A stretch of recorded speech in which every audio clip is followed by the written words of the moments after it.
Olá pessoal, então vamos dar sequência à nossa disciplina de Química Geral, iniciando agora um novo módulo, que é o módulo 4, que é o estudo do estado da matéria.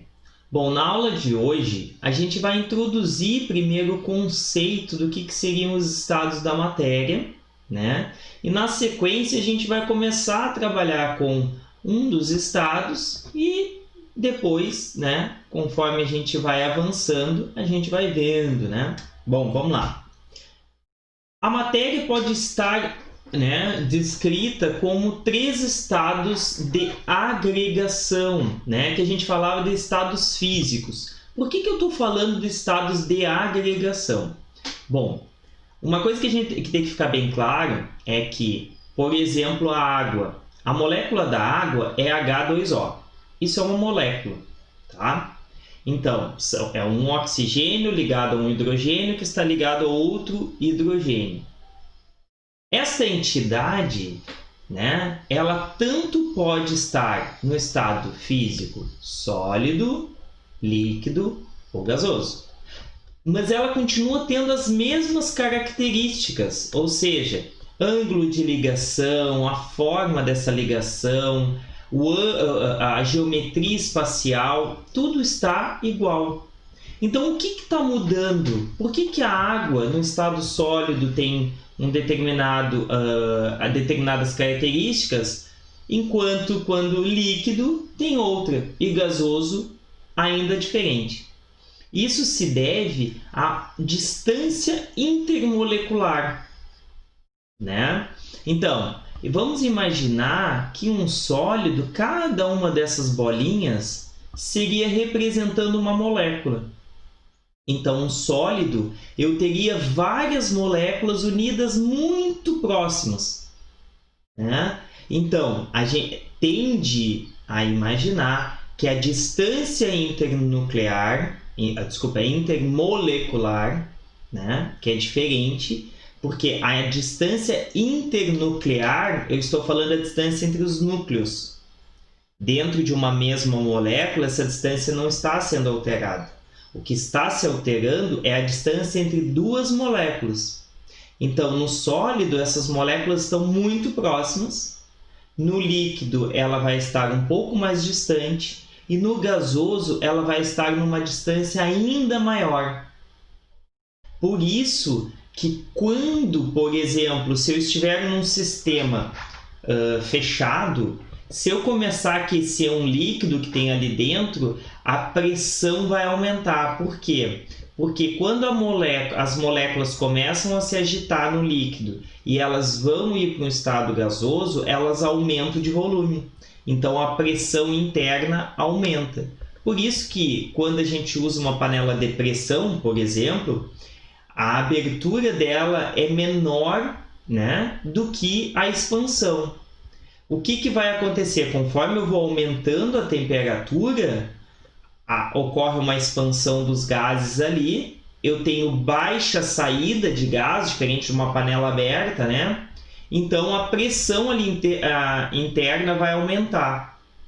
Bom, isso vai gerar um aumento como eu aumento a pressão interna, eu aumento a temperatura de ebulição da água e, consecutivamente, os alimentos cozinham mais rápido.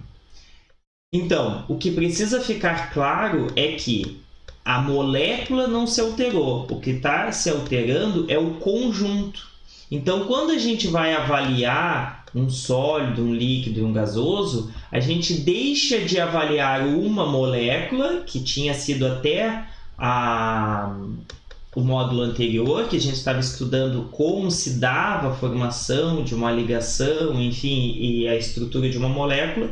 Agora a gente vai estudar como é a organização de várias moléculas. Por que o álcool tem um ponto de ebulição diferente, a água tem outro, o óleo tem outro, e cada um tem as suas características diferentes.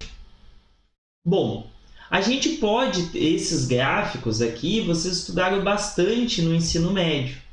O que são esses gráficos? São os gráficos de mudança de estado de agregação.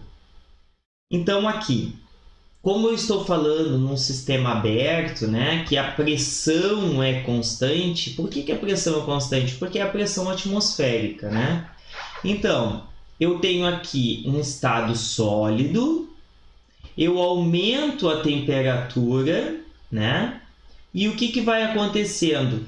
Eu aumentando a temperatura, né, durante a variação do tempo, eu vou aumentando a temperatura até que chega um ponto que essas moléculas começam a se agitar e se separar, chega um ponto que ela vai fluir. O que é? Ela funde, né? Ela vai para o estado, sai do estado mais organizado do sólido, ela começa a se agitar até que ela vai para um estado menos organizado, que é o líquido. Bom, durante esta transição, né, de fase do sólido para o líquido, ela permanece com a temperatura constante. E por que isso? Porque todo aumento de temperatura, toda a energia que eu estou... Desculpa, toda a temperatura dada, o aumento de energia, porque a temperatura permaneceu constante, né? Toda essa energia que eu estou dando está sendo utilizada para romper essas ligações entre uma molécula e outra. Por isso que permanece constante. Depois, quando essas ligações entre uma molécula e outra foram rompidas, eu passo a aumentar a temperatura e aí eu tenho somente o estado líquido. Então, aqui neste momento, coexistem o estado sólido e o estado líquido. Daqui até chegar esse momento, toda a energia que eu der está sendo utilizada para aumentar a temperatura. Quando chegar um momento aqui, eu rompo praticamente definitivamente as ligações entre as moléculas. E aí eu vou para um estado gasoso. Sendo que neste momento aqui a temperatura permanece constante por causa dessa energia gasta na quebra dessa ligação, né? Onde as moléculas alcançam uma distância intermolecular considerável, né? Então, sólido, depois vai para um estado líquido, depois para um estado gasoso, que a distância intermolecular é muito maior do que do líquido, que por sua vez é maior que no caso dos sólidos. E aqui eu vou ter então, ó, somente o sólido, somente o líquido e somente o estado gasoso. Bom, a partir daí a gente vai seguir estudando somente os gases, né? Por quê? Porque no caso dos gases, neste momento, a gente vai considerar que as forças de atração entre as moléculas não existem, porque a distância entre elas é muito grande, né? Depois, no próximo módulo, a gente vai começar a falar justamente das forças intermoleculares, que são essas forças que fazem com que as moléculas permaneçam unidas, né? E aí a gente vai estudar os sólidos e líquidos. Hoje, e nesse módulo, a gente vai seguir estudando o comportamento dos gases. Então, para que a gente possa estudar os gases, a gente precisa levar em consideração um conjunto de moléculas. Eu não tenho como estudar um gás pensando em uma molécula. Eu tenho que pensar numa substância como um conjunto de moléculas. E isso a gente chama de material engrosso, tá? Que é esse conjunto de moléculas. Por exemplo, a gente pode saber que os gases são compressíveis. O que quer dizer isso? Aqui tem uma bomba, né, de gás, onde eu consigo inflar um pneu. Conforme eu vou adicionando gás ali para dentro, né, o que está acontecendo? Eu estou tirando gás que está altamente expandido no ar e vou comprimindo ele dentro do pneu. E qual é o objetivo disso? Aumentar a pressão interna dentro do pneu. E o que seria pressão para nós? É muito difícil a gente definir pressão, né? Mas a pressão nada mais é do que eu confinar um monte de partículas de gás. E quando a gente pensa em gás, a gente tem que pensar em partículas que não estão estagnadas. São moléculas que estão em um movimento aleatório constante. E eles vão seguir se chocando, né? Então essas bolinhas estão andando para um lado e para o outro e que eventualmente elas coincidirão, ou seja, colidirão com aqui a parede, que nesse caso é o pneu. Quanto mais partículas eu colocar aqui dentro, mais colisões eu vou ter e logo esse pneu não vai se deformar. Por quê? Porque tem tantas partículas batendo que ele vai manter aquele formato. Então, o que é o aumento da pressão? É o aumento das colisões daquele gás com uma área, né? Que no caso é a superfície do pneu. De uma forma um pouco mais correta, a pressão P de um gás é a força F exercida pelo gás dividida pela área sobre a qual a força se aplica. Naquele momento eu disse que para vocês, né, era a superfície daquele pneu.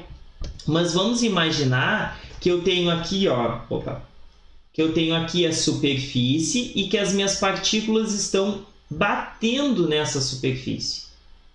Então, é a força, né, causada por essas colisões pela área que elas estão colidindo.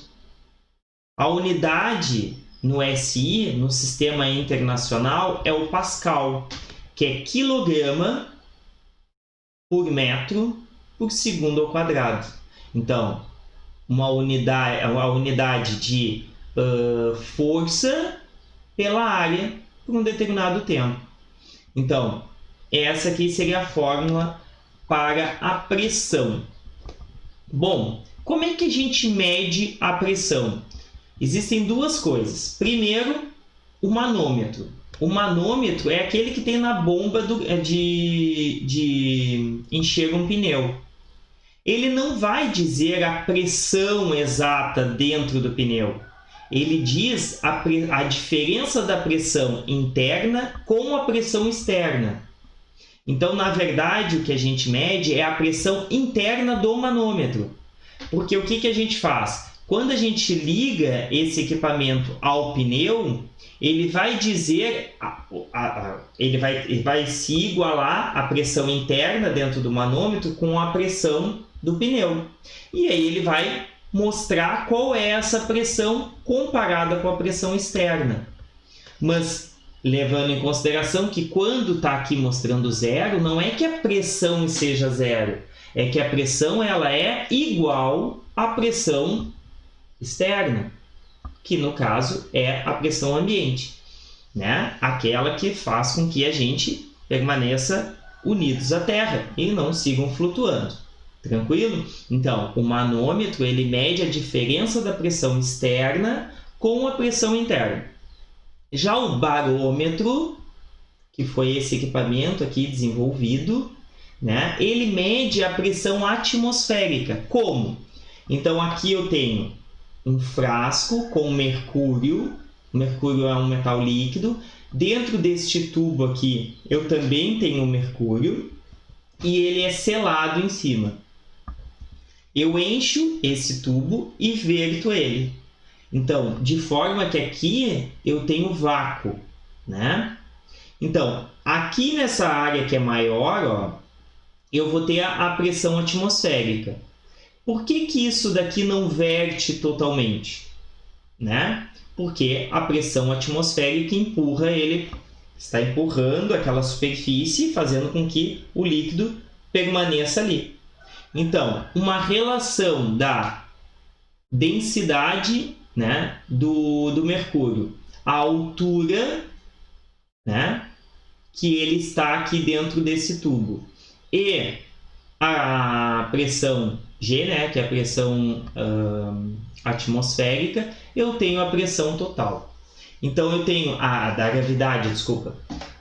O que isso vai levar em consideração? Ele vai me dar a pressão exata externa, que nem sempre é a mesma. A gente tem a pressão de 1 atm, né? 1 atmosfera ao nível do mar, que são 760 milímetros de mercúrio. Olha aqui o que a gente está falando. Quando a gente mede a altura, eu estou medindo realmente quantos milímetros de mercúrio estão ali.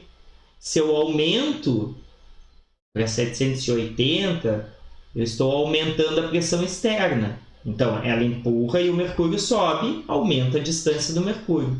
Então, conforme eu vou aumentando a pressão, aumenta, né, a altura em milímetros de mercúrio. Claro que a distância em milímetros de mercúrio não é o mais correto, apesar de ser utilizado, porque ele é uma medição da altura do mercúrio. Então, lembrando que a unidade para pressão seria, né, como eu falei aqui, o Pascal. Mas tem outras unidades. Tem o bar, o torr, né, que é torricelli, aqui atmosferas, PSI, milímetros de mercúrio e o próprio Pascal. Uma coisa que eu quero chamar a atenção para vocês, que é uma curiosidade, por que o bar em letra minúscula e o torr em letra maiúscula e o Pascal em letra maiúscula? Porque o Pascal e o torr vêm de personalidades, né, no nome de personalidades, como o próprio Pascal e o Torricelli. Já o bar, ATM, PSI, milímetros de mercúrio, nada tem a ver, então, letra minúscula. A gente precisa saber fazer essas interconversões entre as relações, né, das unidades de pressão. Então, o que acontece? Um bar tem 10⁵ Pascal. Ou seja, 10⁵ quer dizer que eu tenho 1, 0, 0, 0, 5 unidades. Isso vai me dizer que são 100.000 Pascal. Isso é um bar, né? Que é igual a 0,986923 atm, ou seja, praticamente 1 atm, ou muito próximo. Dependendo do tipo de cálculo que a gente está fazendo, a gente pode aproximar isso aqui para 1 atm. Isto é igual a 750 torr, que é 14,5 PSI. Eu também posso converter 1 atm, agora eu arredondei para 760 torr, que é igual aos milímetros de mercúrio. Bom, isso daqui é bom vocês anotar para quando a gente for fazer exercícios, porque os exercícios vocês vão utilizar essas interconversões de conteúdos. Tranquilo? Bom, esse é o primeiro vídeo, né, que vai introduzir o conteúdo de gases, né, e das espécies, que a gente vai começar a entender como essas moléculas estão interagindo entre elas, né? Então, até o último módulo, a gente entendeu como formou essas moléculas e agora como elas interagem entre elas para dizer por que o concreto é rígido, por que a água no estado líquido ela é fluida, por que no estado gasoso a gente não tem nem como tocar nela, né? A gente não sente, não tem como eu dizer, aqui tem ar, né? Tranquilo? Então, até o próximo vídeo.